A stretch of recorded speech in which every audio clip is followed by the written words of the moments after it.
मानुषी के दर्शकों को मेरा नमस्कार और स्वागत. Welcome to this edition of Manushi Samvad. Friends, today we have a very, very special guest, Dr. Reiner Fuellmich from Germany. Dr. Reiner, thank you very much for taking our time from your very heavy, busy schedule. To introduce you to our viewers, you're an experienced trial lawyer licensed in Germany and California.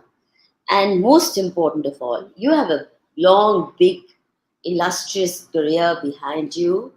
But for the moment, the most important part of your being is that you're co-founder Berlin Corona Committee. And its findings are indeed spine-chilling. I've been trying to get in touch with you for a longish time. Finally, we made it, and I'm very glad that you're with us today, because what you're going to tell us cannot be challenged on the basis of, scientific authenticity or whatever. And you'll be glad to know that one of our viewers who's joined us, Power Privilege, has called it plandemic. Another one tells me, be careful, Madhuji, you may be struck down. I have actually faced shadow banning on Twitter ever since I started speaking about it and related issues.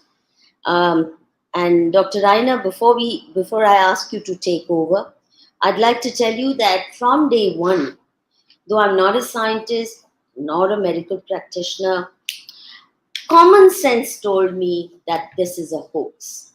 And that's why I announced it loud and clear through our channel that even if the government put a gun to my head, I wouldn't take the vaccine. And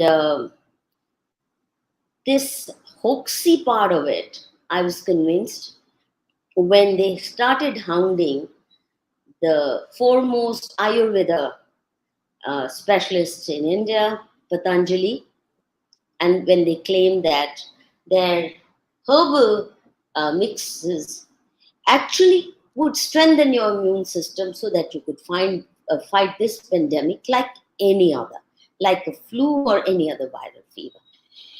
And you'll be surprised to know, if you don't already know, that they filed 1,500 criminal cases against Patanjali and Baba Ramdev for claiming that. So that in itself told me something very dirty was on, and I'm so glad finally you and I are in touch, and I do intend to carry this advocacy that you represent further consistently. Please tell us how you got to it and what your findings were. Well, first of all, I'm very glad and honored to be with you. India is a very, very important country, in particular in two ways, really. One, India has a long tradition of natural medicine, which has been working for centuries, thousands of years. So the Indian people are a lot closer to reality than most of the Western world. Secondly, you have, it appears to me, at least this is from what I hear from my friend Deepali Oja, you have a functioning legal system. In large part of your country, in most parts of your country, the legal system is still functioning, which is another big difference to the Western world, the European countries in particular, maybe not so much to the United States. So I'm very happy to be here. And as you probably know, I spent 3 weeks at an Indian resort, at an Ayurveda resort a few weeks ago with my wife, because we both decided that Western medicine doesn't get us anywhere anymore. We have to get rid of the pharmaceutical industry, not in its entirety, but much of what we're seeing there is the not so very thinly veiled attempt of at poisoning people. This is the stark truth, but things are changing. So how did it all start? Well, I am, as you said, admitted to practice law both in California and in Germany. Most of my legal experience, most of my courtroom experience rather, is in Germany. The last time I did something in California was in 2017. But my law firm is specialized in consumer protection and in the protection of small and medium-sized businesses, all of which goes usually against large global corporations such as VW, Deutsche Bank, and the world's largest shipping company. Nobody knows its name, but it's the largest shipping company, Kühne and Nagel. So from that point on, from March of 2020 on, when we were still, my wife and I were still in California, staying at our ranch, we, just like you, had very strange feelings about the pandemic as it was announced in March of 2020, and about the lockdowns, all these weird things that people were doing in Europe. We're getting these phone calls from our friends and relatives, and we just couldn't make any sense of it. I mean, I had more or less been in line with the government and the mainstream media up until then. I did have, and most of my colleagues at my firm, we used to be 17 lawyers, plus paralegals, IT, et cetera, 35 people. All of us had very uneasy feelings about the German judiciary, because whenever we walked into a courtroom, and we're not dealing with landlord-tenant law or getting a divorce or something, but we were always representing small and medium-sized businesses and consumers against large corporations. So the feeling we got is that we're not just fighting the opposing counsel, but we're fighting the judges as well. Not in all cases, but in most cases. As it turns out, the German judiciary is not independent, not the way it should be independent. Many of them think they are, but they are not really. This is in particular true for the German district attorneys, for the prosecutors. And they're totally under control of politicians. That is why in 2017, I believe, the European Supreme Court announced that German prosecutors, German DAs, cannot issue, let alone enforce, international arrest warrants, because there's always a danger that some politician is behind this and pulling his or her strings. So, but it's also true for many judges, because most of these judges are the president of the courts where they work write personal assessments once a year. These presidents of the courts are part judges and part politicians. So that is the vicious circle that the German judiciary is victim to, has fallen victim to over not just the last decades, but this has been going on since Bismarck's time in the 1870s. In order to become a member of the judiciary, you had to be completely in line with politics. And that hasn't changed. That has not changed. The way it works is politicians in Germany are completely under control of the lobbyists of the large global corporations. And then these politicians, through the presidents of the courts, directly influence the judges. So if the judge gets an assessment, a personal evaluation that says that he should have been more careful about, for example, the fact that VW is the largest employer in the state of Lower Saxony, then that means that he's probably not going to go much further in his career. And that's a really big problem. This example shows you Lower Saxony owns, by the way, 20% of the shares in VW. So if the judge rules against Lower Saxony, against VW rather, he rules against his own employer. This is untenable. It should have been ended a long time ago, but it wasn't. Same story in Frankfurt. This is the headquarters of most of the German banks, in particular, the most fraudulent of them all, a Deutsche Bank. And of course, they're not going to rule against Deutsche Bank in that town. Well, so we decided something is wrong. We couldn't quite put our finger on it. I called my friend, Dr. Wolfgang Wodark. He's a very experienced lung specialist, and he's the one who stopped the swine flu, which happened in 2009, I believe. But he could only stop it not because he knew what was going on, but because he was then in a position of power. He was a member of parliament, and he was also a member of the Council of Europe. So out of that position of power, he was able to show the world that pandemic, which was only possible to make it into a pandemic, was a mild flu. It was only possible to make it into a pandemic because back then they changed the definition of what a pandemic is. Used to be, and this is their game. This is the game they're playing, a game of confusion, changing the words, changing definitions. So this is what they did. A definition up until a pandemic up until then was a worldwide disease, a disease that spreads worldwide, element number one. Element number two, that causes many serious illnesses, and element number three, plus many deaths. They got rid of the latter two, and all of a sudden we can make the common flu, any common flu, into a pandemic, because the only thing that's left of this definition is a worldwide disease. So I called him and I said, I don't know what to make of this. We're getting these phone calls from our friends and relatives from Germany, and they're talking about lockdowns, which is totally unheard of. It is totally undemocratic. Even then, I thought this is a crime against humanity, because I heard these stories about old people being more or less locked up in their nursing homes, not being able to see any relatives anymore. So I thought, this is wrong. This must be totally wrong. Then my wife convinced me that we should move back to Germany. So we took our two dogs as soon as we got a cargo plane, because there weren't any cargo planes flying. We took our two dogs, went back to Germany, and Wolfgang had put me in touch with my friend Viviane Fischer, and she and I started the Corona Investigative Committee, because it was very obvious at that point that we would not get any answers from our government, or what we perceived to be our government, or the mainstream media. So we decided we're going to do it ourselves.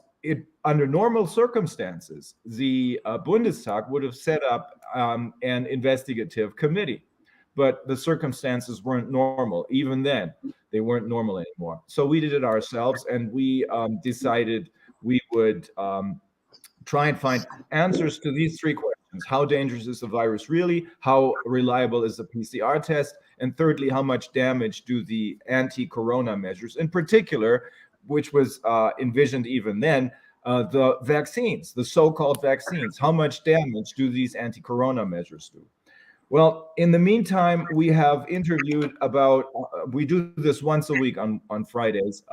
We have interviewed over 150 internationally acclaimed experts from all walks of science and from medicine, from people, professors of economics, including, for example, Professor Luc Montagnier. We interviewed him a few months before he died. He's a Nobel laureate from France, very well known. Dr. Mike Eden, he's a former vice president of Pfizer. Dr. Robert Malone, who invented the mRNA vaccine technique. Many other doctors, plus politicians in the meantime, economists, like, and one of these people is both an economist and a former politician. That's Catherine Austin Fitts. She's a former assistant secretary of housing and urban development in the United States, but she's also in the United States, but she's also a former, or I think she still is, an investment banker. So she knows about the economic side of this. Therefore, she is a perfect witness. Her testimony was confirmed by so many others, other well-known economists, a perfect witness to speak to the fact that the economies, in particular, our small and medium-sized businesses, are being destroyed, and they're being destroyed on purpose. So, and other politicians include two active politicians from a very small country by the name of Vanuatu. This is an island state, consists of 84 islands, 340,000 is, I think, their population. They're 1,000 miles northeast of Australia. We put them in touch with a very outspoken and very strong Australian senator by the name of Malcolm Roberts. And it turns out, when we spoke to these people, this was the first time that we could see the direct influence of the WHO, not the WHO going through people whom they had paid bribes to, puppets whom they had installed, but this time they sent their own people. So when this all started, they didn't have any cases in Vanuatu, but they sent these two people, a doctor from Korea and a woman doctor from France, to Vanuatu. Everybody was a little bit surprised because there was nothing going on there. But they expected them to give them advice. Instead, they turned around and started to give them orders. And then they wanted them to vote on whether or not they would have vaccines in their country. They were being promised this is not going to be mandatory. So they voted on it and they thought, well, what the hell? If worst comes to worst, maybe we do need vaccines. They didn't know anything back then.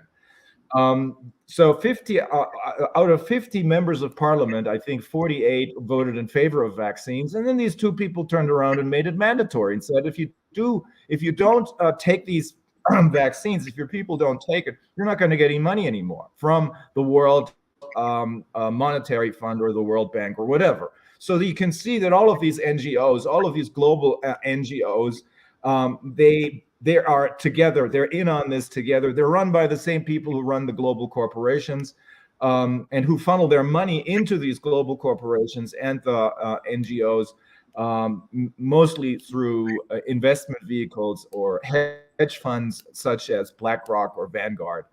In the meantime, the answers or the questions that we wanted answers to, we have asked them over and over and over again, and we got a very good picture, a very good puzzle, many pieces of a puzzle that we thought we would have to make into something that people would immediately understand. Because if you want to watch, I don't know, 105 sessions of what we've done, that would mean 105 times, I don't know, 5, 6, sometimes 7 hours of testimony.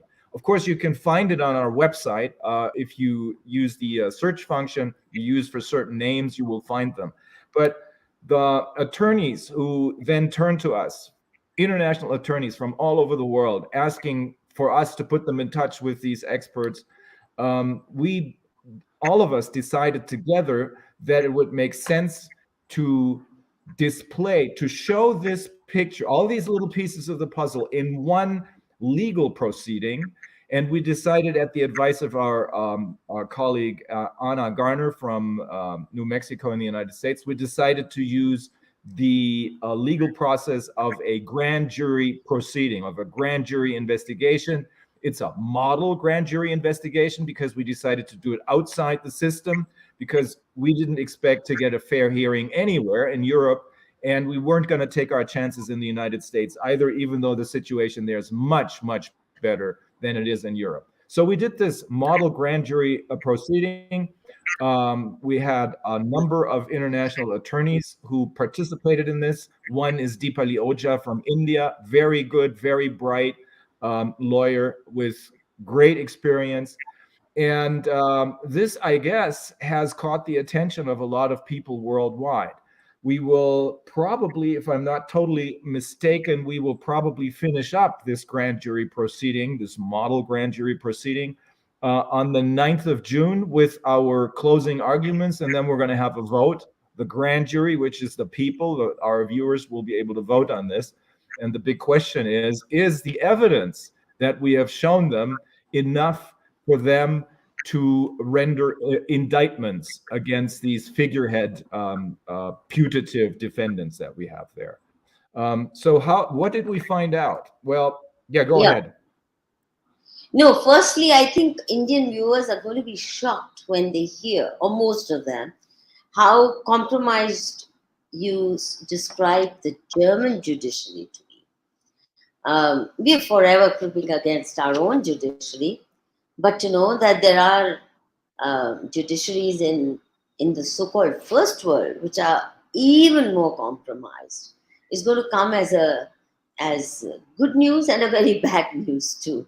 But let's get you to talk about what did you find out, which you're going to present to the grand jury, or which you have presented to the grand jury. Yes. So I will give you a summary of what we found out. The first question is the easiest to answer because it's how dangerous is the virus really? It turns out the virus is no more dangerous than the common flu. It has a survival rate of 99.997%. Children are at no risk. Actually, no one under 20 is at any risk, statistically speaking. It is totally negligible. The same is true for most people, even older people, if they have a functioning immune system. If you are very old and your immune system is compromised, that's a different story. But there are ways of treatment. They call them alternative methods of treatment. I call them real methods of treatment. Ayurvedic medicine has all kinds of ways to treat this, but there's vitamin C, vitamin D, zinc, hydroxychloroquine, ivermectin, many other drugs. Off-label use of some drugs are working perfectly fine. So we have no pandemic for that reason alone. But there's another reason, which I'll get into in a minute. The virus itself, many people say, and I think much of the medical community agrees on this, has been tampered with. This is what they call gain of function experiments. They conducted these experiments, they meaning Fauci in the United States, but also the German professor Drosten, who I'll speak about in a couple of minutes. They participated in these gain of function experiments at the Institute of Virology in Wuhan, of all places. It was illegal, these gain of function experiments, which it means you make a virus more dangerous. You teach it to jump from an animal to people, for example. You make it as dangerous as possible. That's what this is all about. You wonder why people would even think about doing that. They claim they're doing it in order to be prepared if someone starts to use viruses as a bioweapon. In fact, we have come to the conclusion it's the people who are doing these experiments who are the real terrorists, the bioweapon terrorists. So despite this fact that they have been working and tampering with the virus, the human immune system is strong enough to even deal with that kind of a virus. That's why the infection fatality rate is somewhere between 0.14, 0.15%. Even the WHO agrees with that, which makes it no more dangerous than the common flu. The second question, or let's go to the third question first. How much damage do the anti-corona measures do? Well, they're destructive. They're dangerous. They are deadly, in particular as far as the vaccines are concerned, because these vaccines are not vaccines. And even the makers of these vaccines, as we have found out, in the documents that they submitted to the American authorities and to the European authorities in order to get their EUA, emergency use approval in the US, or the equivalent of that, the conditional use approval in Europe, in these documents, they explicitly state that they do not know if this alleged vaccine is effective. They do not know if it's safe. On top of that, even if there are alternative real methods of treatment, they still want these vaccines to be used. And fourthly, they want total immunity. This is totally unheard of. This is crazy. We have been able to take a look at some of the contracts that the EU on the one hand and the so-called vaccine makers of the other hand entered into. And these contracts, in the assessment of we have a legal, we have a group of lawyers, I think from Belgium, because Belgian law is applicable to these contracts. They came to the conclusion in their legal expertise that this is null and void, because it makes the member states of the EU pay for something that is never delivered. Because they're under no obligation to do anything, even if there are, and this is the worst of it, even if there are alternative methods of treatment, they want their vaccines to be used. So the only way this could have happened is because the politicians, the members of parliament, or the people who were in charge at the European Union for this, not necessarily all of the members of parliament, they were in on this. There's a lot of bribe money that floats around. For example, I think the commissioner of health, that's her name is Kyriakis or something like that. She's Greek. There was an inexplicable payment of, I think, more than 5 million euros to her account from Pfizer. So, there's not much to discuss about, at least not at this point, because it is so obvious that this is a gigantic hoax. To make matters even worse, in the meantime, in a legal proceeding that one of the whistleblowers started in the United States against Pfizer because they were not adhering to any of the rules of good clinical practice, the defense, for example, they forged the numbers. They destroyed their own control group. 2 months into the trial, they vaccinated, if you want to call it that, the control group, those who should have gotten just placebos. They vaccinated them, destroying the entire control group, which makes it impossible to finish the trials, meaning the ongoing trial, and that's what it is, will never be finished. Now, when Brooke Jackson came out with this information and alarmed the FDA, she lost her job immediately, but she's in good shape. And she brought, with the help of some attorneys, good attorneys, she brought this lawsuit against Pfizer. And guess what their defense is? We can do whatever we want. We don't have to adhere to any rules. Why is that? Everyone is asking. Well, for a very simple reason. They entered, this is what they claim, they entered into a special agreement with the Department of Defense, which means they have to simply provide the Department of Defense with prototypes. That's all. These special agreements fall under the category of OTA.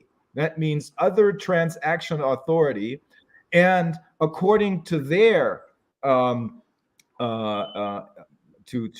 Pfizer's ideas, they can do whatever they want. They don't have to stick to any rules. Now, the big question that arises from this is, were any of the people who received the Pfizer shots, were they informed about this? Because that's what informed consent is all about. They need to be informed about the efficacy and the risks, the side effects, the adverse side effects. We know there are many right now. Many people are dying. Many people have died already. They need to be informed about the fact they were getting shots with prototypes that had not gone through a real trial.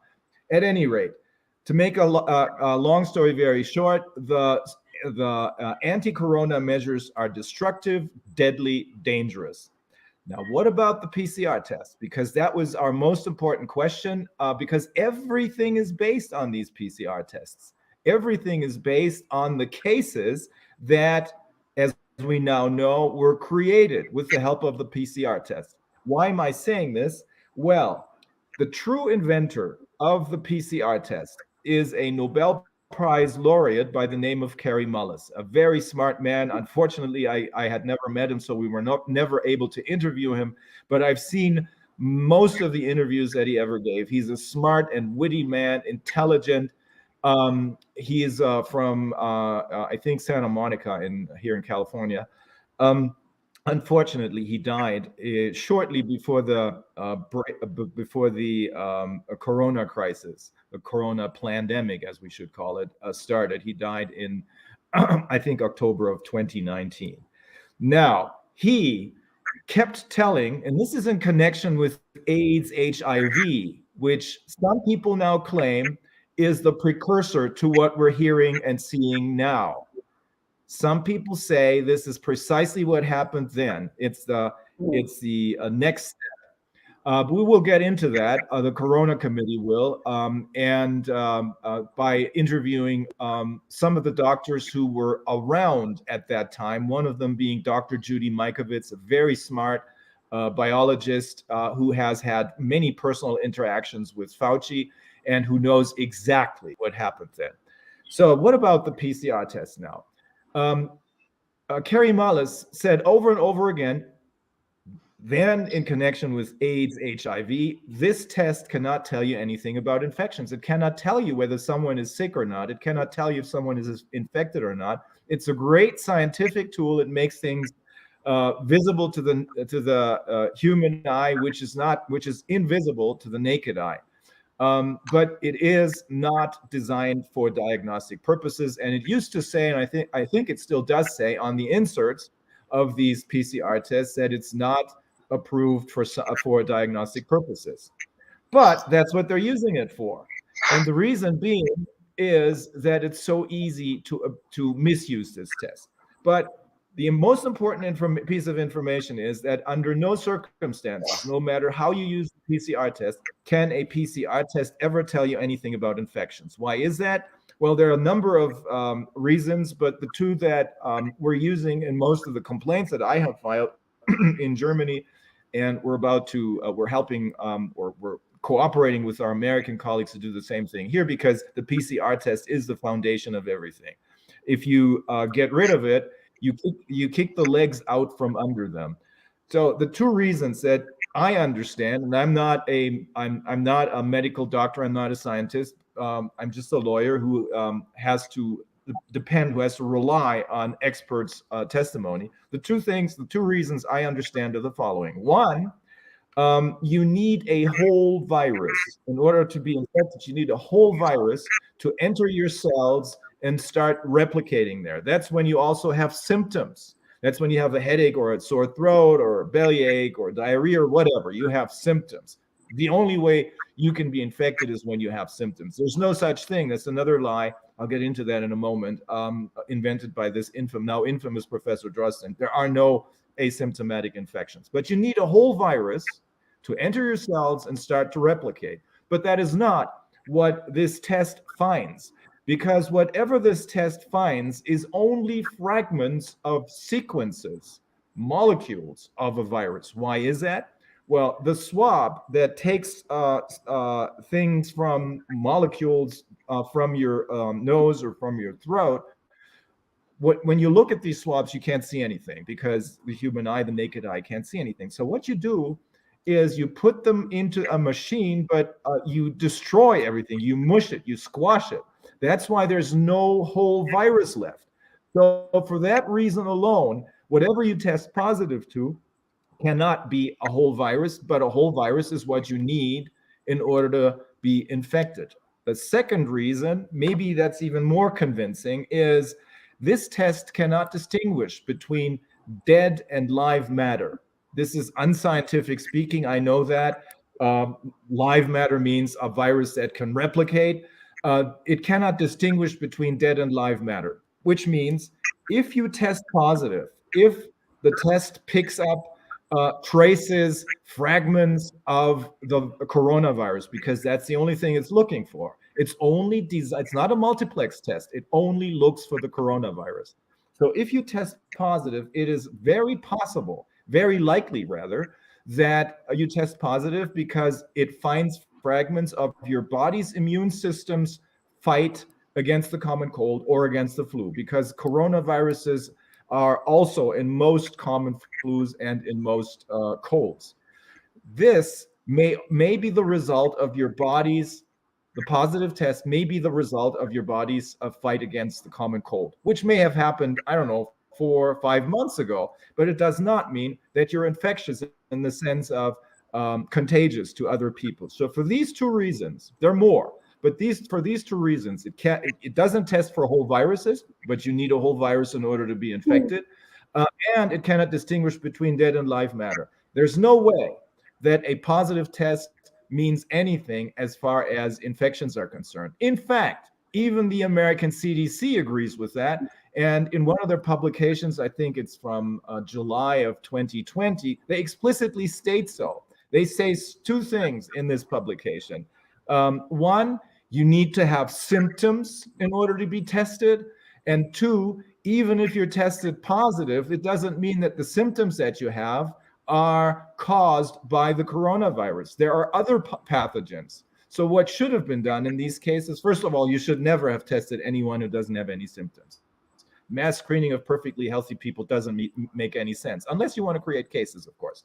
And secondly, doctors should have made the decision. They should have done what is called differential diagnostics, trying to find out what exactly caused these symptoms.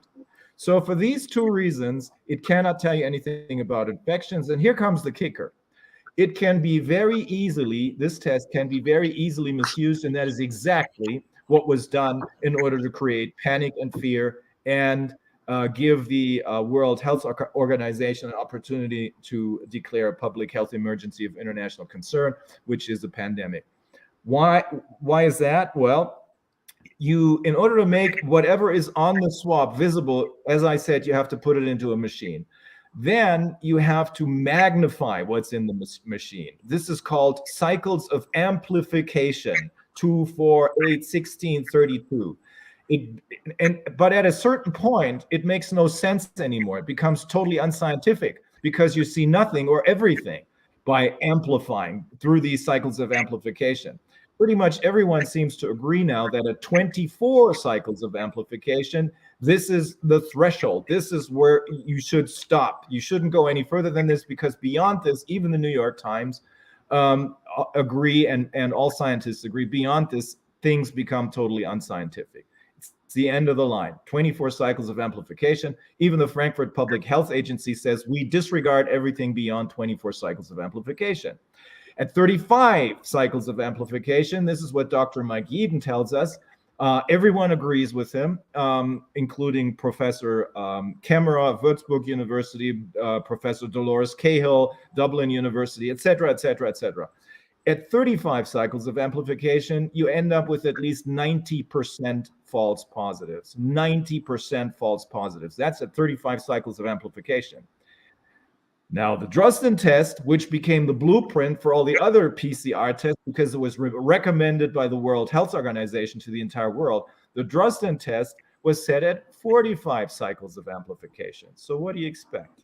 And this is what happened. I know this from two whistleblowers, former employees, advisors to the World Health Organization, Dr. Astrid Stuckelberger and Dr. Sylvia Behrendt. This is what happened. When they didn't have any cases, this is by the way, I should have mentioned that this is a long planned agenda. There was a kind of a dress rehearsal shortly before this all started. It's called Event 201. Most of you probably have heard about it. You can still look it up on the internet. Event 201 in September or October, I think, of 2019. And this is when the usual suspects, the Bill and Melinda Gates Foundation, Rockefeller Foundation, the Johns Hopkins University, representatives of the two largest health, what is it called? Healthcare funds, Bill and Melinda Gates Foundation I mentioned, and the Wellcome Trust. They were all there and going through the very motions, the exact details of what is playing out now. So they did have, before that, they had Operation Dark Winter. This is in 2001. They were even then playing with a plague a worldwide plague that would be extremely dangerous for the entire world. And there was another such event. It's called Lockstep event, I believe. This is in 2010. So it's a long planned agenda. Behind this, we're seeing a small group of super rich people who believe that because of the money that they have, they must be in control of this world. That's what this is all about. It's about control. And they're using their money, which is our money. It used to be our money, but they stole it over the decades and maybe centuries. They're using this in order to bribe officials, public officials, politicians, media people, doctors, to bring them in line. So again, how do I know that the PCR test was used to create cases? Well, because these two people told us so. When they didn't have any cases in early 2020, they turned to Professor Drosten in Germany from Charité University. He should have lost all credibility because he was one of the main protagonists in that aforementioned swine flu. He was even then talking about millions of people, hundreds of thousands, millions of people dying unless they get vaccinated. Then it turned out to be a mild flu. So again, he was this time he was the most important healthcare advisor to the German government. And then he obliged, when he was asked to provide this test, the cases rather, he obliged, and he came up with two lies. And we can show in a court of law that he's lying because he knows. We can show this. He knows that he said something completely different years ago. The first lie was there are asymptomatic infections. No, they're not asymptomatic infections. The last time this was shown is through a trial that involved 10 million people in, of all places, Wuhan, China. There's no such thing as asymptomatic infections. If you don't have any symptoms, you are healthy. Second lie, but you needed this lie in order to make everyone become afraid of everyone. Even the most healthy looking people could potentially, according to this lie, be infectious. It's a lie, as I said, and we can show it in a court of law. I'm going to spare you the details. Second, a lie he came up with is I, Drosten, have invented a PCR test that can tell you who is infected. And the way he did it is by setting his test to 45 cycles of amplifications. Again, apart from the fact that no matter how you use it, it can never tell you anything about infections. The way he used it or misused it, it was guaranteed to create cases. And so there are two emergency meetings that the WHO had in January of 2020. The first one is, I think, in mid-January, and they couldn't agree on the declaration of a public health emergency of international concern. Why could they not agree on it? Because there are no cases. But the fear-mongering won, and because of this fear-mongering, they said, oh my God, there's still an outbreak in China. We're going to have to meet again in 2 weeks. 2 weeks later, they met again. This emergency committee of the WHO met again, and this time they declared the public health emergency of international concern. Why? Well, because Drosten had supplied them with his tests, and that had created thousands of cases. And based on this, and based only on the cases that were created with the help of PCR tests, they started with their measures, the lockdowns, the mask mandates. Of course, ultimately... Before we go to that, may I ask a couple of questions if you don't mind? Sure. Or would you like to finish first? I don't mind if you want to finish, and then we have questions at the end. What would you prefer? This is a crucial step. I'm just going to summarize very quickly because, okay. And then it's only going to take a minute. And then let's... You take your time. Take your time, Dr. Fuellmich. No hurry. So this is the ultimate goal of the people who are behind this, even though it sounds like a strange James Bond movie. But their ultimate goal is to gain complete control over the world's population by way of creating as much chaos as possible. First, the Corona crisis, then Ukraine. That's part of their agenda as well. This may very well spill over because they're understanding now that many people in this world are catching on to them. So this Ukraine war may very quickly spin out of control and spill over into Germany and the rest of Europe, and all of a sudden we have World War III. They want this because they want the people to believe that their national governments, which are not their national governments anymore, I can explain that later, but rather most of them are puppets of the World Economic Forum. And this is the platform, the most important platform for these psychopaths, as the psychologists and psychiatrists who we spoke with qualify them. This is the most important platform for these psychopaths, on which they meet once a year in Davos in Switzerland, the World Economic Forum.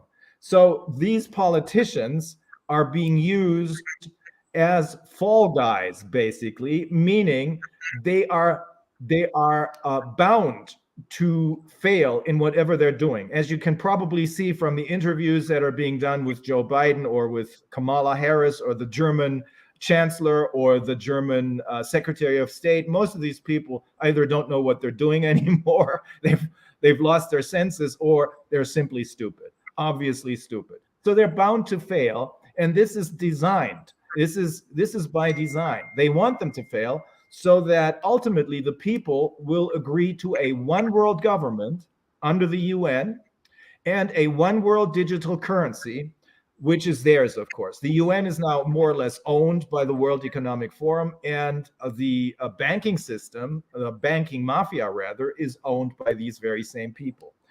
But to sum this up, and then please ask me some questions. Right from the start, in order to gain control over people, the idea was to vaccinate people, to use an untested new drug on people. For this purpose, they needed a pandemic. or as they phrase it in more elaborate sounding terms, a public health emergency of international concern. Public health emergency of international concern. The acronym reads PHEIC, and it spells fake.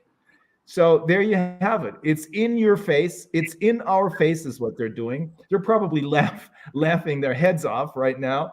But this is their plan. They wanted to create a international health emergency because that is the only basis on which they can use untested new drugs, which they called vaccines, on people.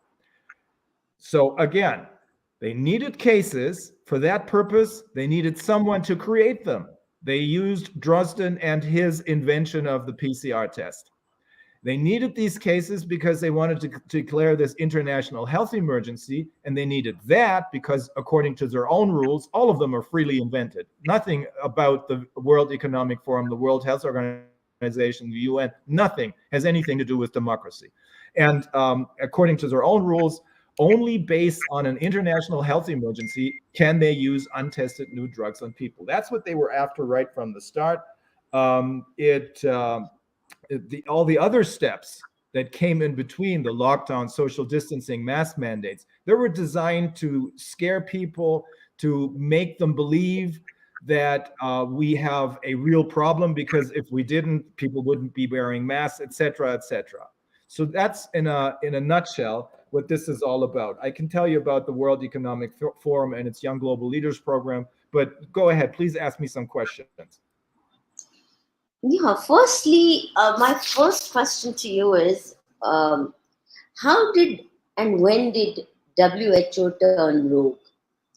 Its role has always been somewhat suspect, but its involvement in this scan seems frightening. And that, an institution of that scale should turn rogue. It's not just occasional lapse here and there. Secondly, while you have a point that these are people who want to make money, grab the world's wealth, fine, sure, but how could they convince world governments, all of them? Has any government escaped? Is there any country in the world which stood firm and said, go to hell, we will not let you step in? If not, why not? Because I know our Prime Minister became such an enthusiast that he globetrotted, distributing vaccine, very proud of the fact that India is a leader now in production of vaccine and that we're giving it free. I mean, that free vaccine thing became an achievement, even though it's like giving free poison to people. The point here is, surely,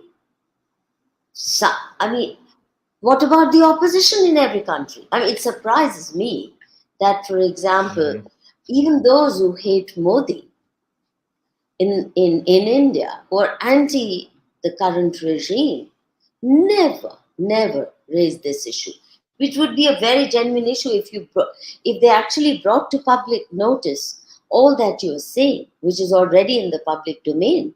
Well, they could actually dent the popularity of the Prime Minister, which they have otherwise failed to do. It befuddles me why the entire spectrum of politicians across the globe have fallen prey. And is there anyone who has escaped? Well, this is the most important question of all, and the answer is twofold. It has to do with the World Economic Forum and with the media, psychological terrorism and the media. So what we have learned by way of questioning our expert witnesses, in particular, a professor of psychology by the name of Matthias Desmet, but there's another one by the name, he's from Belgium, but there's another one, a German one, Professor Franz Ruppert from Germany, and others like Meredith Miller from the United States, many others. They all explained to us that the only way that they could have pulled this off is through psychological terrorism. This has been planned for probably at least a couple of decades. Maybe the concrete plans were, they started to work on concrete plans in 2017. This is what some people believe. But this is an elaborate plan. They're using psychologists, psychiatrists, sociologists, and others. Those are the ones who have gone rogue. And they're using them in order to create fear. I'm saying this because we are in possession of what is now called a panic paper. It was leaked by the German Ministry of the Interior, panic paper. And this panic paper, we know the people who wrote it. It's a group of psychologists, psychiatrists, sociologists. They wrote it at the behest of those who are behind this. One of the things that is said in this paper is that the government should make, the administration should make children feel responsible for their parents and grandparents' tortured death if they don't wear masks, if they don't practice social distancing.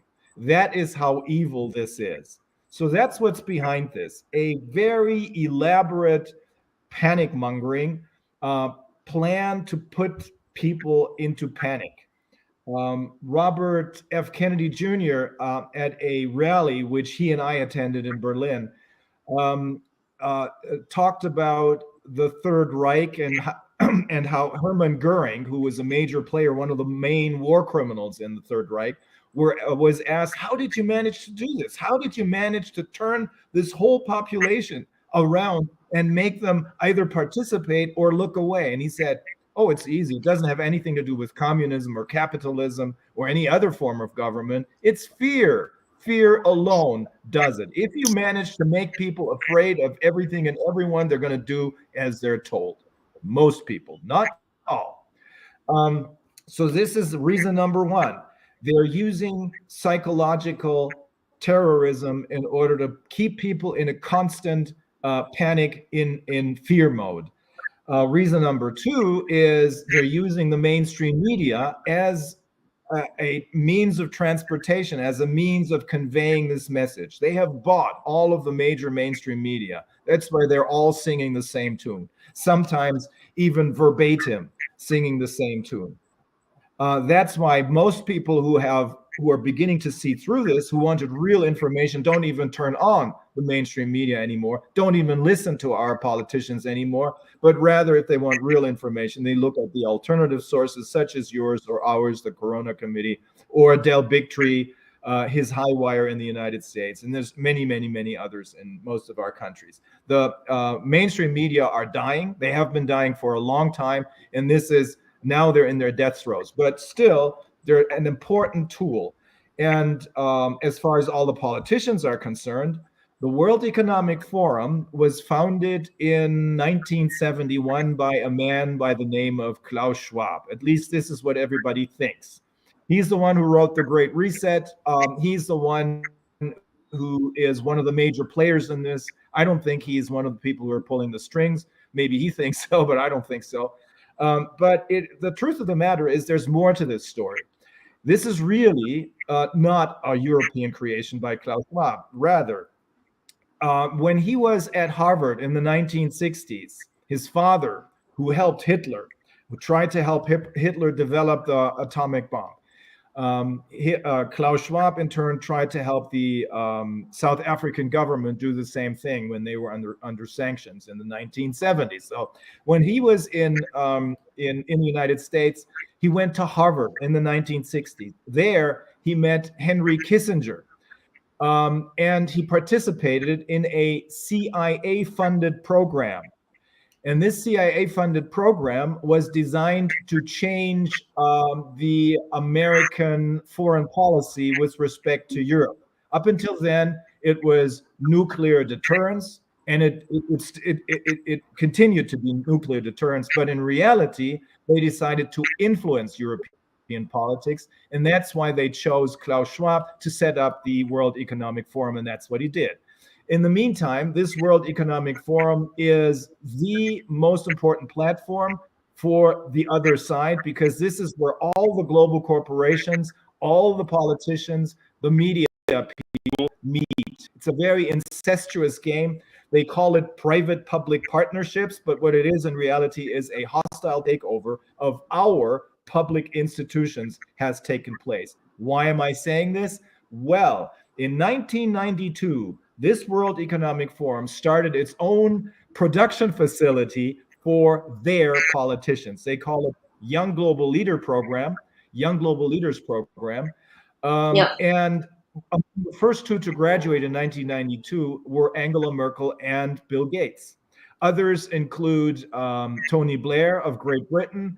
Then there was a former Prime Minister of Spain, Jose Aznar. And more recently, we're seeing Jacinda Ardern. She's the Prime Minister of New Zealand. We are seeing Macron in France. We're seeing the former Austrian Chancellor Kurz. Many, practically everyone of the European leaders is a product of this program. What about India? Who have they patronized as a young? Is our Kejriwal in the list? How many of them? Pardon me? I didn't hear that from question. India? Any? I said any from India? Modi is, your Prime Minister Modi is completely in line with the World Economic Forum. I don't know if you participated in that program. No, I'm saying the Young Global Leaders Program.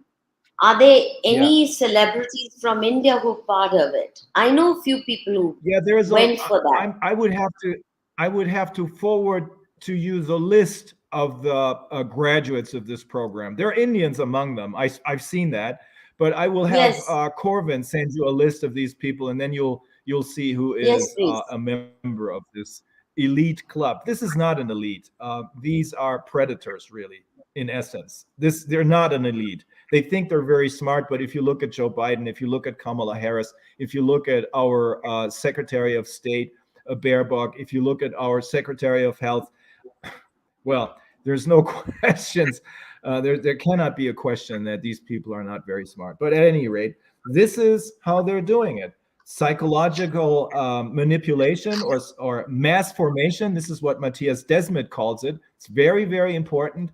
The final session of the hearing of experts of the grand jury, the model grand jury, which happened a couple of weeks ago, we decided we needed more evidence on the psychological and the media aspects of this, because that is what's behind this. It's psychological terrorism. That's why we spoke once again, well, for the first time, to Professor Desmet, because he is a world-renowned expert on mass formation. And we also spoke with Professor Mark Crispin Miller of New York University. He is an expert on media. And he explained to us how most people know in the United States, in the Western world, that their governments are using propaganda against the enemy. But what most people do not know is that here in the United States in 2014, the administration, I think it was the Obama administration, legalized using propaganda against your own people. They didn't know that. So, but this is happening everywhere. This is happening all over the world. That's why it's called lockstep approach. They're all acting in unison. Was Trump brought down because he dissented? It's possible. I don't know. It's speculation. Some people think that he's part of the agenda. Some people think that he was an outlier. I really don't know. What makes me wonder is that he is still, even after having gotten out of office, or maybe it was, there's a lot of evidence. There's a movie right now called 2000 Mules. There's a lot of evidence that says that the elections were rigged. But what makes me wonder about him is that he was so proud, and still is proud, of his Operation Warp Speed, meaning the introduction of so-called vaccines within a half a year or so. So I think if he wants to clarify this, he should, and he should distance himself from this plandemic, the vaccines, etc. My next question to you is this. See, thus far, we have seen evil people design all these power games in order to control others. In this case, they want to control the entire global population. But Yeah. in if the immune system of the entire global population is compromised, which is what they've effectively managed or on their way to managing, who's going to run the world for them? Thus, I can understand if they wanted to bring down population and they selectively introduced plagues and whatever among the poor in the US, the ghettos, or in parts of Africa or in parts of India. They've done all those games. We know that. But the entire global population compromised, immune system weakened, and what is so frightening, Dr. Fuellmich, that even our army has been forcibly vaccinated. The police force has been forcibly vaccinated. And if, for example, the vaccine is supposed to damage the immune system the way it's been now suspected it does or proven it does, what's going to happen to our defense systems? And then who will they run the world with? The Bill Gates and the Faucis of the world. Who's going to even inherit the world from them? Or do they want the human species extinct? That's not a bad idea. I think the human beings have outlived their use, and it's time we, vanished because we caused so much damage. But I can't understand, what will they do with the world if everybody is compromised, is not healthy, is not fully functional, and people start dropping dead? Because we know that those who went to hospitals are mostly those who died. Those who stayed at home and used their grandmother's formula in India, for treating cold, fever, flu, this, that, they all lived well. I mean, I did that 3 times over when I got virus fever, and anybody around me, we did that and worked very well. We never even bothered to test. Who will they live with? Who will they hand over the world to? Bill Gates is not going to live very long. And did they themselves take the vaccine? Or are they keeping themselves? Are the world leaders or the great scientists or the medical geniuses who are pushing this, have they made sure that at least they survive, their children don't take it? How do they figure this out? But that's what I can't make sense of. I always wondered whether Modi ji took a placebo or a genuine vaccine, because it's frightening. It's possibilities of harm. It's the most important. It may be the most important aspect of this. As I said, the ultimate goal, and it's not hidden anywhere. You can read it. You can read it in The Great Reset or The Fourth Industrial Revolution. Both of these books have been written by Klaus Schwab. Their ultimate goal is complete control. That in itself is insane. It is insane. That's why all of the experts who we spoke with, not just journalists, but these are highly acclaimed, esteemed professors of psychology and psychiatry, and others. There's also geopoliticians and historians who have been looking at this. This is what's behind this: gaining complete control over the population in 2 ways: introducing a one world government and making everyone dependent on this digital currency, which is their digital currency. The idea of gaining complete control over the people is insane in itself. It's the mark of a psychopath. But you have to, in order to understand, if I keep telling everyone, had somebody told me this 2 years ago, I would have told them to take their pills, go see a good doctor, and they'll be fine. But now we're running out of conspiracy theories. So this is how it all started.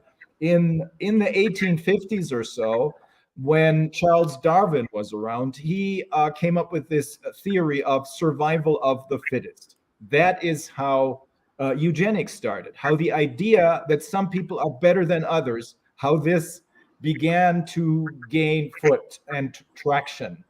In the early 1900s, 1906, I believe, the British Eugenics Society and the American Eugenics Societies were set up.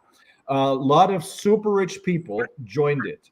Those very same people who are now, through the very same institutions, not the same people, it's their descendants, through the very same institutions that they created them, then are trying to control us.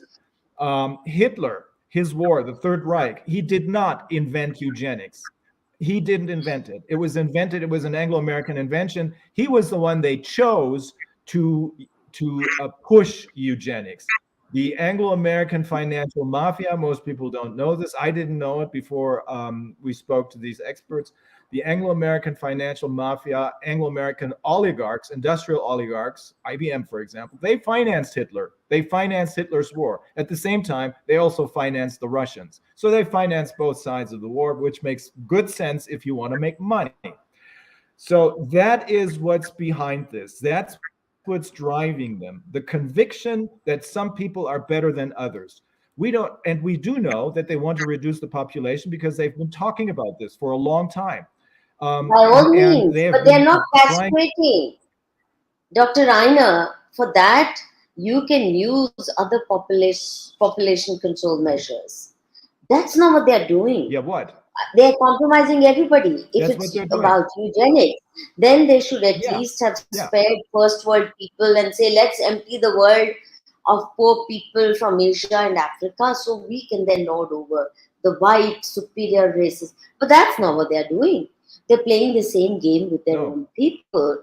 And that's really isn't that a fact?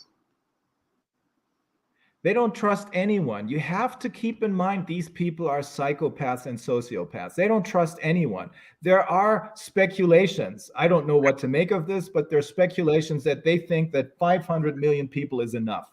The so-called Georgia Guidestones, that's something that looks like a little bit like Stonehenge in Georgia.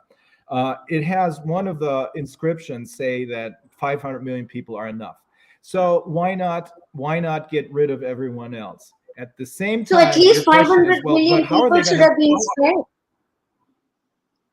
How are they going to survive if they kill everyone? Well, except for those 500 million, or maybe a million, or maybe a billion, or maybe 10 billion. I don't know, or 5 billion. I don't know. This is speculation. But it's for one, they want to get rid of the people, and the second thing is they want to control them, and that's what these vaccinations do. mRNA vaccines are not vaccines. They're genetic experiments. They are manipulating your DNA. And there's a lot of concrete evidence that by way of manipulating people's DNA, they can make them into robots, more or less, into fearless warriors, into people who don't feel any pain anymore. This is, at this point, more than just speculation. There is concrete evidence. We're going to deal with that on the Corona Committee, but we need some more concrete evidence. But this is what it boils down to. And I agree. It's very hard to believe because it sounds so insane. But if you read The Great Reset or the Fourth Industrial Revolution, that's what it says. Transhumanism. Transhumanism is making people into something other than people, combining them, merging man and machine. We've seen this going on. This is called predictive programming. Remember the movies, the Terminator movies? This is how they got, this is their most important propaganda machine, Hollywood. This is how they got people slowly but surely used to the idea that there can be a merger of men and machines. So this is what's really behind this.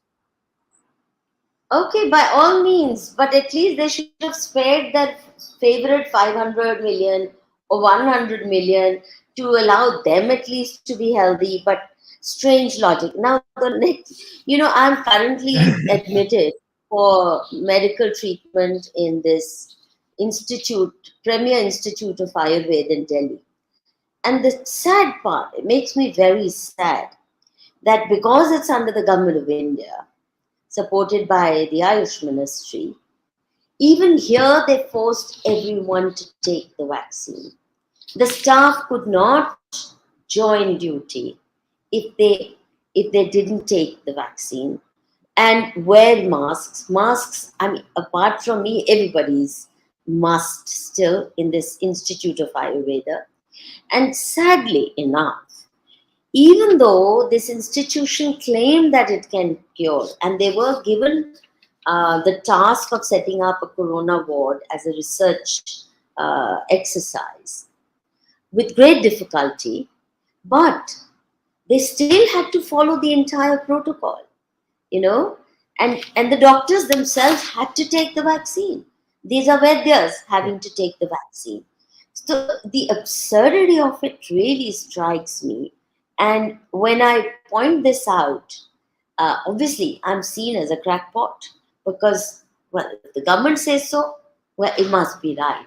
And I think this is the first time in history of mankind that people have surrendered their bodies and their health and their minds and hearts to governments.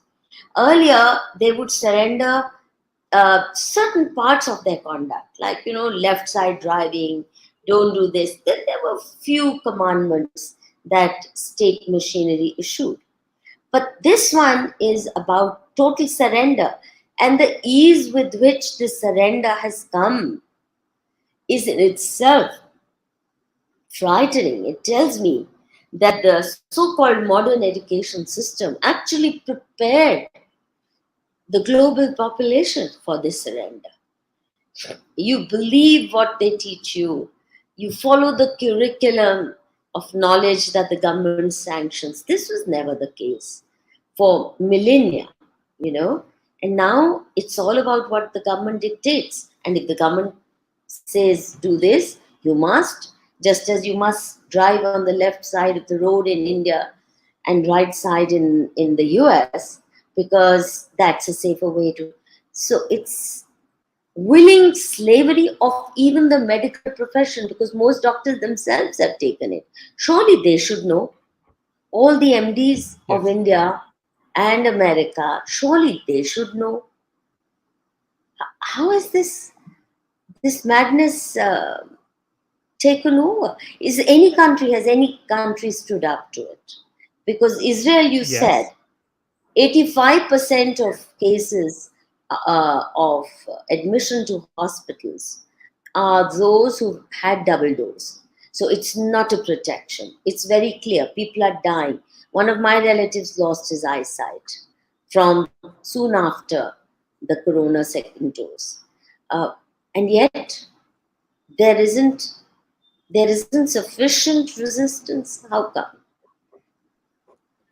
Yeah, well, that's because the propaganda has been very, very successful. The mix of a detailed panic plan propaganda and the mainstream media having bought by them and the politicians being under their control. This blend made it possible to make people do things that they would never have done had it not been for the fear mongering. Now, just take a few steps back and reimagine yourself back in 2019. Would you or would anyone have imagined that everyone would be wearing masks, that everyone would be getting shots, and even get forced to get the shots? They were thinking about vaccine mandates in Germany, for example. The only explanation for this is fear. It's just what Hermann Goering told his interrogators when he was asked after he was incarcerated shortly before the Nuremberg trials or during the Nuremberg trials. Fear. Fear is all we need. And that is why Franklin Roosevelt later said, the only thing we have to fear is fear itself. You have to try and stay calm, look at the evidence, and then decide what you can believe and what you cannot believe. I would never have believed that anyone in Germany or in the Western world would try and force people to take shots that they don't want to take In the meantime, it has come out that these shots are neither effective nor are they safe. Well, they're not even necessary. As you said, in your country in particular, people know about natural medicine. They know how to deal with respiratory viruses. This is totally unnecessary. But once you understand this, you will also have to understand, once you start to ask questions, you will finally ultimately understand the most important thing. This is what Professor Mark Crispin Miller told us.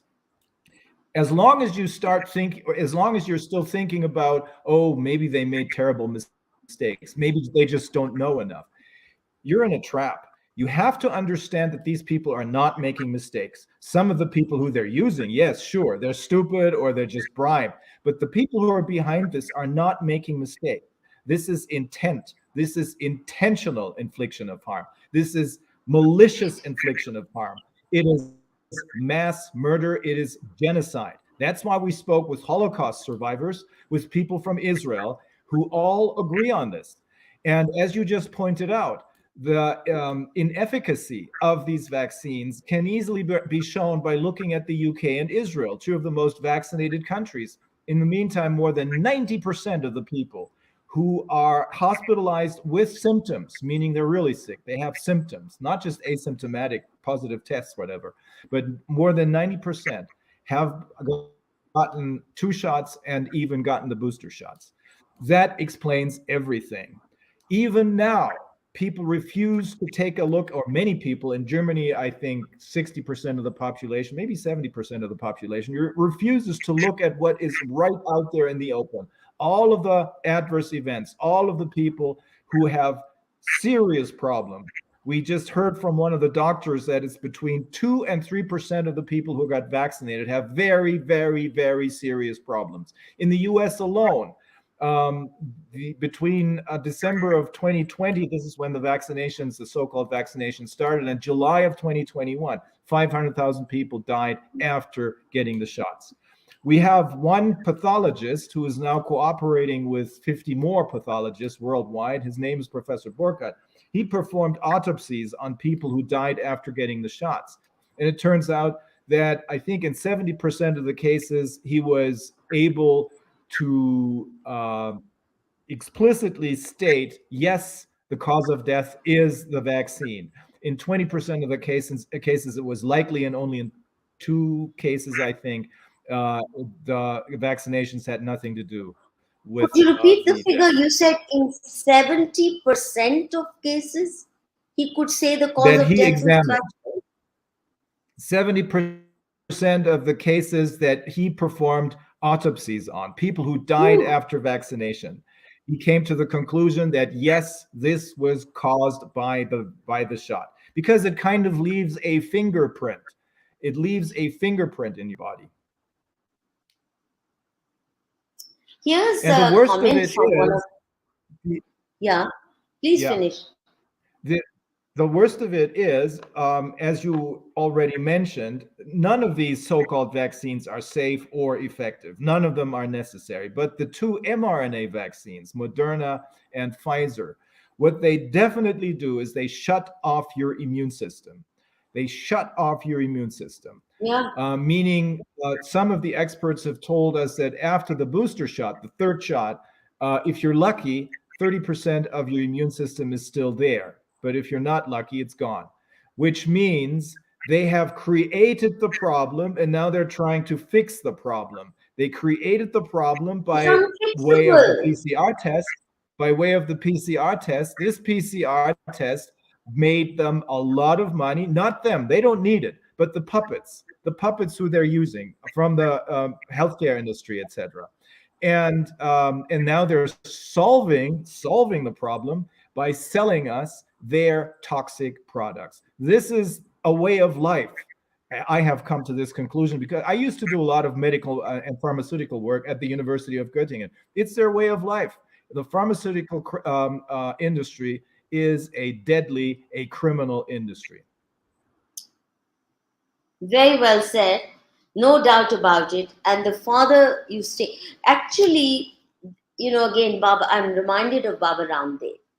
He invited allopaths and the pharmaceutical industry for an open debate to say, tell me one disease for which you have a cure.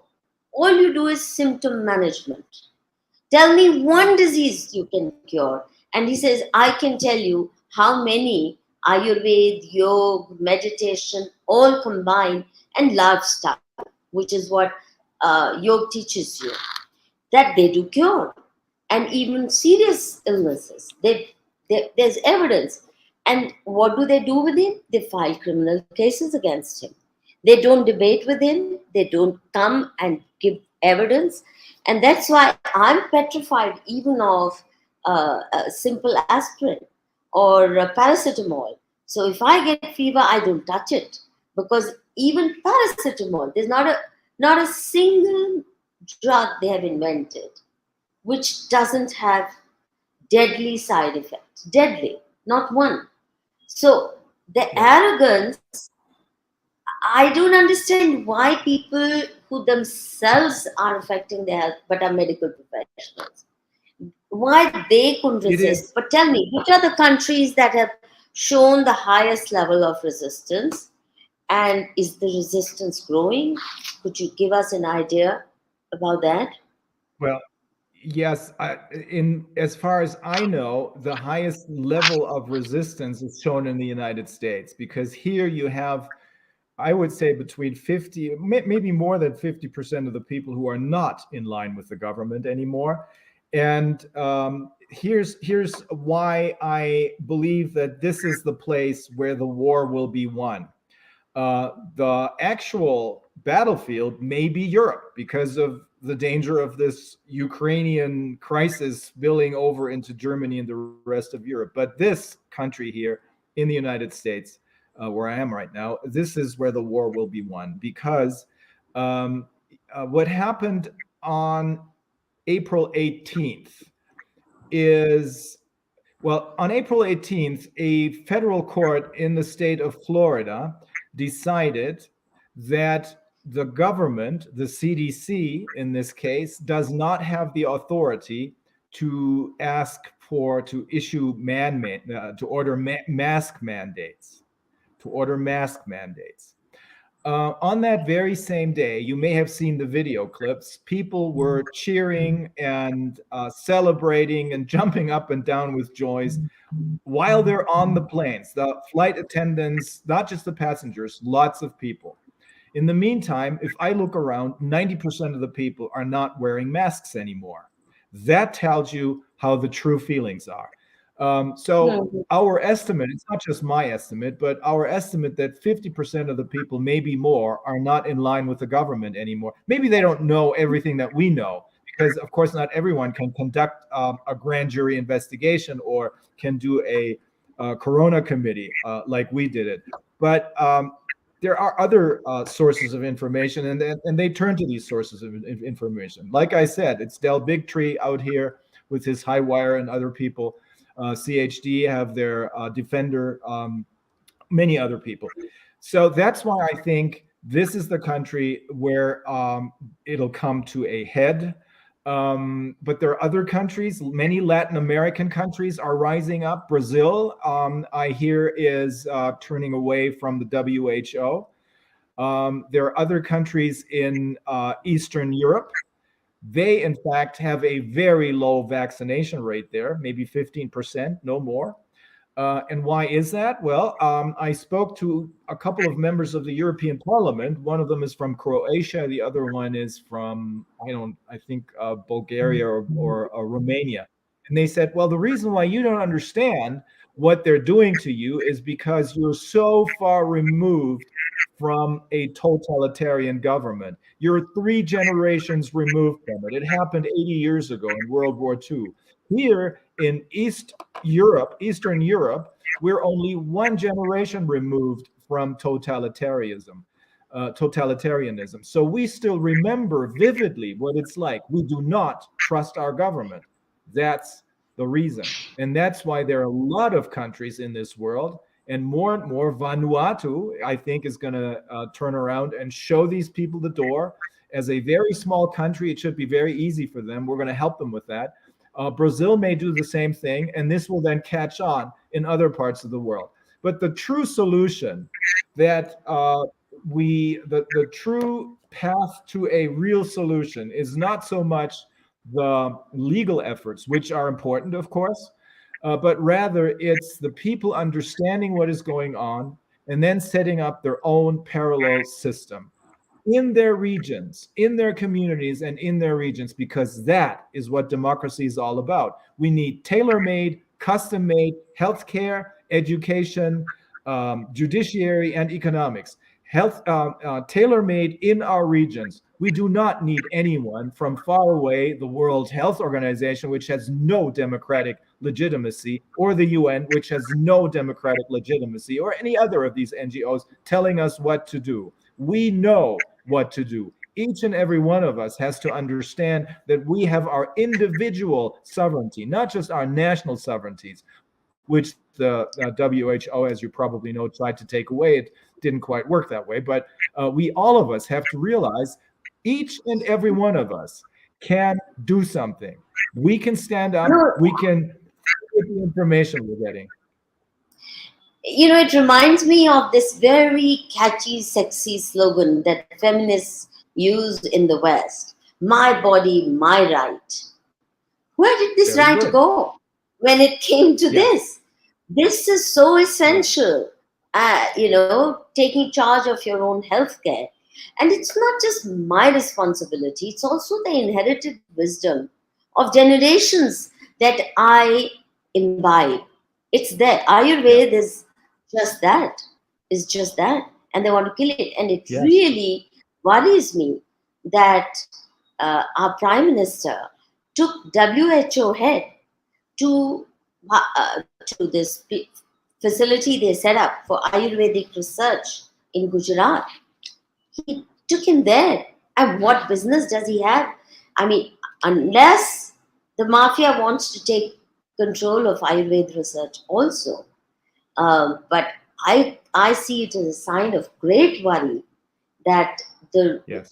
that our Prime Minister, instead of shunning or reducing the footprint of WHO and telling them, you have the whole world to take care of, we'll take care of this little part of the globe, they're being sucked into interfering in ways that are not acceptable, are dangerous.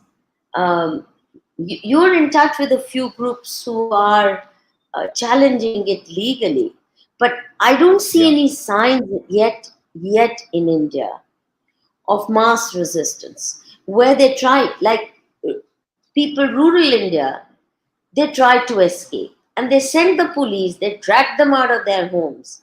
We had pictures, and this was kind of uh, telecast over television as great success. See how serious the government is.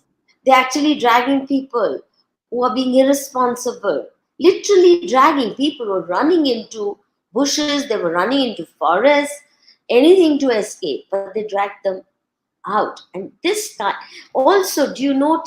I'm sure you noticed it well enough. There's no talk of cancer anymore. Of course, HIV is gone because it was the most fashionable disease, pandemic that the world knew till then. Now nobody's dying of tuberculosis, nobody's dying of cancer, nobody's dying of heart failure, nobody's dying of diabetes, nothing. Only one kind of death qualifies you for notice. And that kind of notice which leads to, now look at this comment Shilpa Murdeshwar has put on the screen. I just posted it. She says, my daughter is a doctor and she did COVID duty for 4 months, and old patients lost flesh near their noses as the mask attached to ventilators were on 24/7. Does this surprise you? No, it doesn't. We know that a lot of medical malpractice happened. We know that many doctors, I had always known, because I used to work on an ethics committee, on 2 ethics committees at the University Hospital of Göttingen and Hanover. I had always known that there's something not right with the medical profession. The higher up these doctors climb on their career ladders, the less they care about humans and healthcare. The only thing they really worry about, this is true in Germany, I'm talking about Germany, but I'm afraid it's true in many other countries as well. The only thing they care about is making money and buying bigger houses and more cars and having younger women. I know this is, there are exceptions to this rule, but that is precisely why they're so easy to manipulate. Their entire education is based on following orders. We know because our daughter goes to a medical school in Germany. So that is why it was so easy to control the medical profession, which played a major part in this pandemic, just like they did in the Third Reich in the 1930s and 40s in Germany. They're the ones who participated in these medical experiments, which people tried to prohibit from ever happening again through the Nuremberg trials and the Nuremberg Code. Most people don't know that the Nuremberg trials did not just deal with the main war criminals like Hermann Goering, but there are other trials that dealt with the doctors, their responsibility. And they wanted that this would never happen again. And now it's happening again. Yeah. You saw that comment about children now getting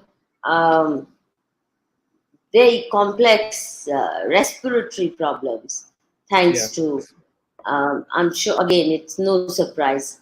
There's another point that Preeti Singh makes. Baba Ramdev had once spoke against some Illuminati members. He was threatened when he was in a foreign country. After that, he stopped talking against them. Yeah, he's been shut up by our own government. He used to be very articulate against it, against the entire pharmaceutical industry. But he's been shut up thanks to the crackdown by our own government. People have gone to court. I think there were 4 Indian Air Force officers also who went to court to say, you can't force us. And I don't know what the final outcome of the case is. I'm afraid they may even throw them out. But to give untested, untried vaccines to your armed forces, especially in a country like India, America can afford it because it has no hostile neighbors. We're surrounded by deadly forces as deadly as the entire conspiracy hatched around coronavirus. And yet, what we are doing to our army, it really worries me. And everybody succumbed. At least the army could have put its foot down, saying, we have to wait.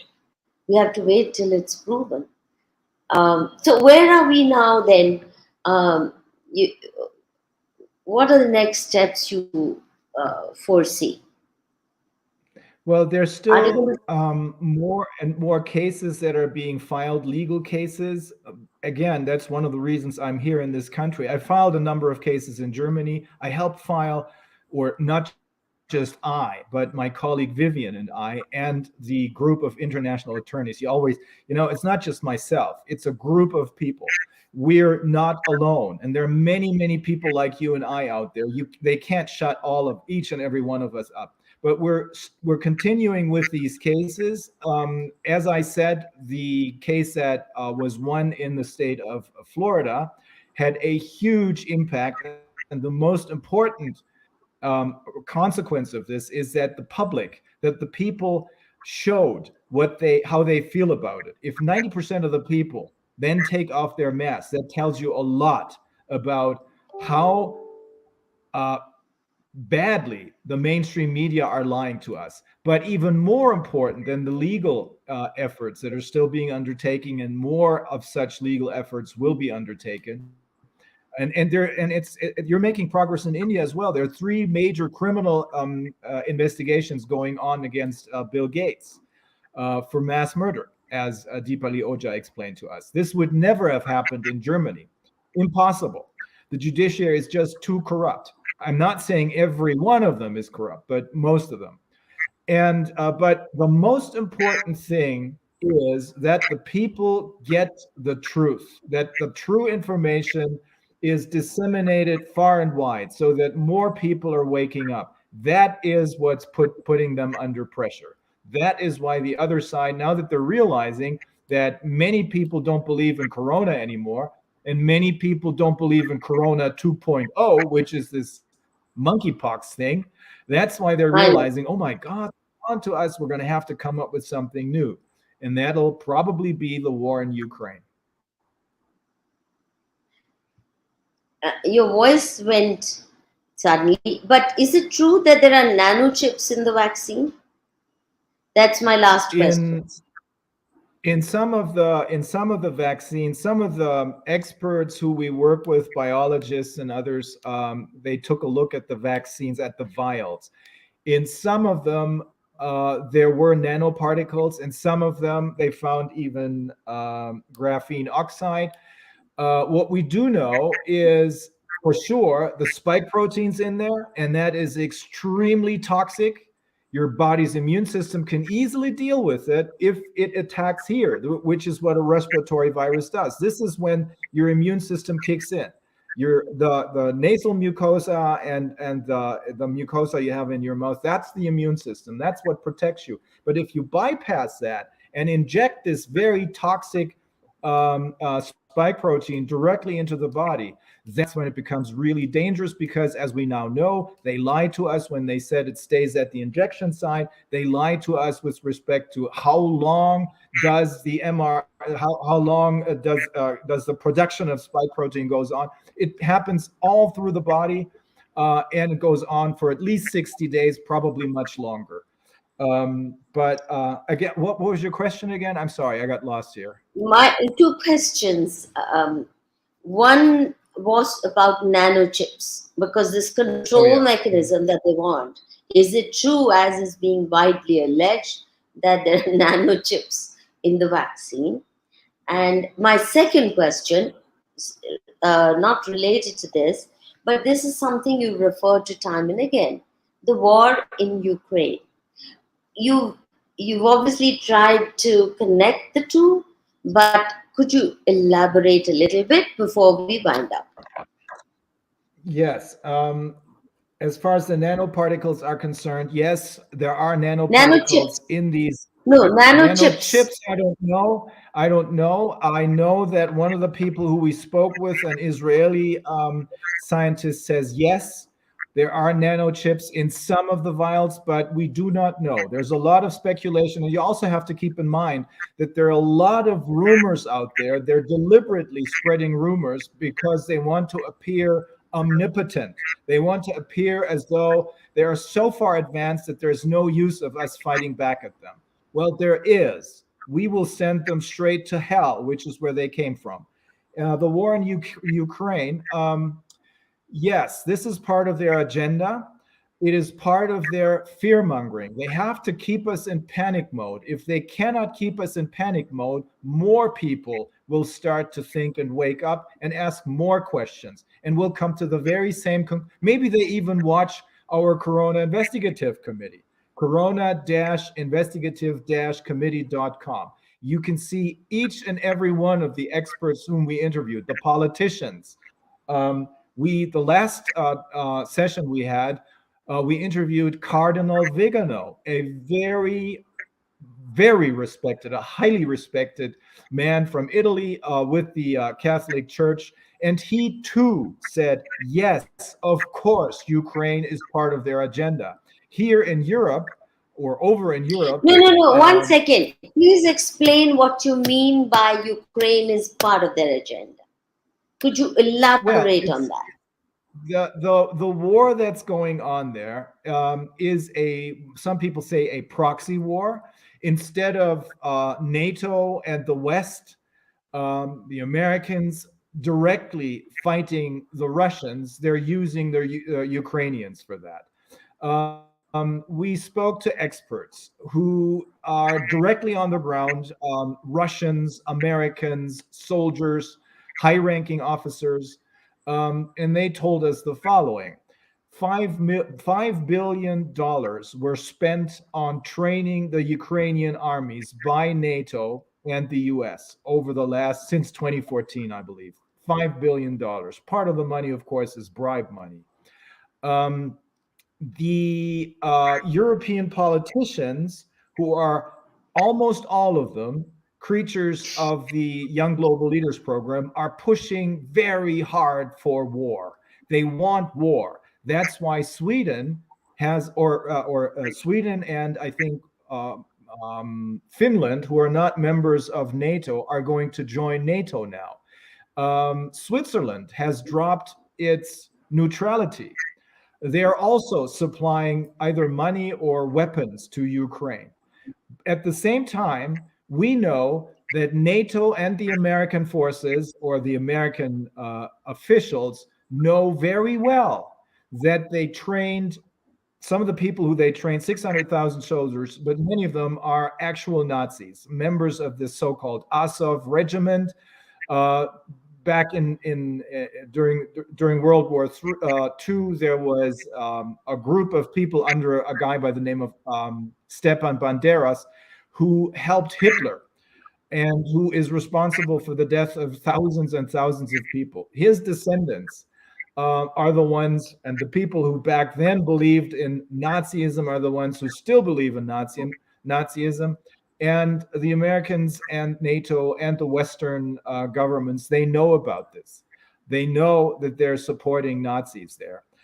3,000 people were actually caught in a steel mill, Azov steel mill, I think. Much of it is underground. 3,000 people were caught and eventually surrendered. Among them, a high-ranking American general, a high-ranking Canadian general, and biolabs are there in Ukraine. Biolabs that have been at least 15 of them that were financed by this is what the I American wanted to hear, but also by German taxpayers. And it may very well be. We still don't know what to make of Putin. He may be part of the agenda, but he may have become so frustrated with the West and the World Economic Forum that he's finally seeing the light at the end of the tunnel and deciding, I want nothing to do with this anymore. Much of it may have to do with the biolabs that they found there, because obviously much of the experimentation that went on there had to do with Russia. They wanted to fight Russia from there. And I hope that that's what really happened, that is what made Putin reconsider. But it's a very corrupt country. Zelensky is a former actor who has serious health issues as far as drug addictions are concerned. We've seen videos, we've seen people explain this to us. So there are, once again, two sides to that story as well. It's not just poor Ukraine, which was invaded by the Russians, but there is a story to this that also needs to be heard. Part of the story is that since what in effect you're saying is that apart from other things, apart from America positioning its missiles against Russia in Ukraine, it could well be a launching pad for a bio-war against Russians. That's what it appears. That is what it appears to be. Ooh. That is possible. We don't know enough yet, but this is what some of the experts who we spoke with think. And for example, Cardinal Vigano is very outspoken. He is very well informed. He has his own sources. And he too agrees that Ukraine is part of this agenda. It's part of the fear-mongering agenda, which directly leads to the people agreeing to a one-world government and a one-world digital currency. Okay, well, a lot to digest, a lot of insights that we've all gained from. But the point now is whether we're going to be able to resist this onslaught globally.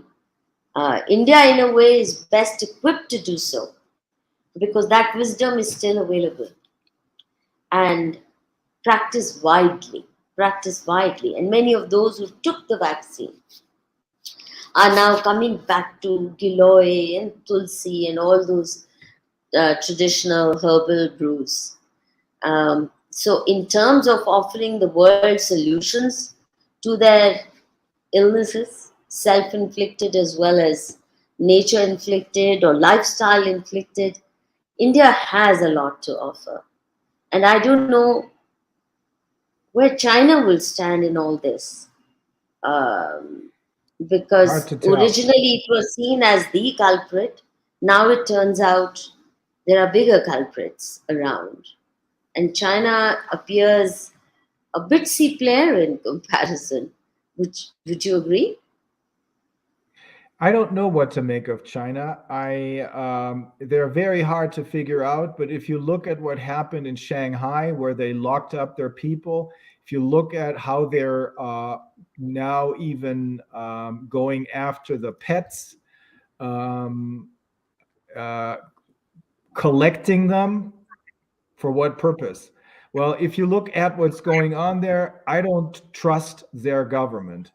This is important to note. It's not black against white, Russians against Americans, Chinese against whoever. It's humans against those few people who have decided to go rogue, who have decided to become monsters and take control of the world.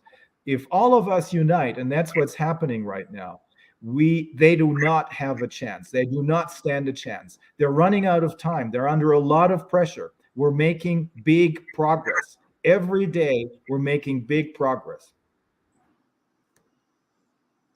Now, if you may note this last comment, is it correct? My view of Indian vaccine is a bit different. I believe it's a true vaccine. Hence, US and WHO was trying to stop the supplies and grants for it, but due to pressure, they couldn't. Doesn't sound real to me. I don't think our vaccine is any different. But what is your take on that? Well, from what we hear, none of the vaccines are safe. But you have to keep in mind the most important aspect here is we do not need vaccines. They're not necessary. Exactly. Yes, that's it. Yeah, That that's the is the main bottom point. line. Yeah. That is the bottom line, Dr. Fuellmich. And I'm so glad you presented the whole case so elaborately and so convincingly. With your Thank you. permission, I'm going to get this transcribed and also publish it as an article. Is that okay? Very good. Thank you very Okay. much. I'm proud and I'm honored. Thank you so much for having me. Really honor for us to have you. And please, whenever you're planning anything, count us in. I I count will. myself, as part of the Thank you resistance very against much. this practice. Thank you. Viewers, thank you for staying with us for nearly 2 hours. I hope you got the insights, the plentiful insights in Dr. Fuellmich's presentation. Enough food for thought. Please spread the word. Please spread the word. Do share and uh, spread the word through by sharing this video. My head is really swimming. My head is really swimming, and I'm not too well. That's why, as I said, I'm in a hospital right now. But I don't know if I'll get sleep tonight. I knew it was bad, but what you have told us makes it sound so much worse, so much worse. But I do hope they don't succeed and we wake up to the responsibility that we owe not only to our own bodies, my body, my right, my responsibility, but also of the future generations. We're compromising them as well by getting little kids vaccinated. And not the government of India will not let kids come to school if they're not vaccinated. I mean, that's truly cruel, and that's why too many parents felt compelled to give those shots to kids. Thank you, viewers. Do share this video. Shubh Ratri. Vande Mataram. Thank you very much. Thank you. Bye-bye. Thank you.